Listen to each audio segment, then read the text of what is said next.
ضلع گجرات کے model village جنڈالا میں کارپیٹ روڈ، خوبصورت پارک اور ٹرانسفارمر جیسے رفاہی منصوبہ جات کی تکمیل پہ خصوصی تقریب کا اہتمام ہوا، جس میں چیئرمین ضلع کونسل چودھری محمد علی تنویر، MNA چودھری عابد رضا، ڈپٹی کمشنر علی رندھاوا، ممبر پنجاب اسمبلی چودھری شبیر احمد، چودھری محمد اشرف دیونا اور چودھری شعیب رضا نے خصوصی شرکت کی۔ مہمانوں کا والہانہ استقبال کیا گیا۔ مہمانان نے فیتا کاٹ کر تقریب کا آغاز کیا۔ مہمانوں کو ماڈل ولیج جنڈالا میں نئے بننے والے پارک کی سیر بھی کروائی گئی۔ تقریب کے صدر حاجی غلام رسول نمبردار نے معزز مہمانوں کے اعزاز میں سپاس نامہ پیش کیا۔ پیر سید غلام دستگیر شاہ بخاری نے خصوصی دعا فرمائی۔ مہمانان نے شرکائے تقریب سے خطاب بھی کیا۔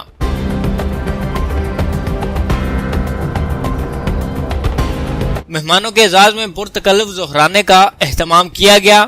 عزیز الرحمان مجاہد، نیوز الرٹ، گلیانہ۔ مزید خبروں اور اپڈیٹس کے لیے وزٹ کیجیے newsalert.com.pk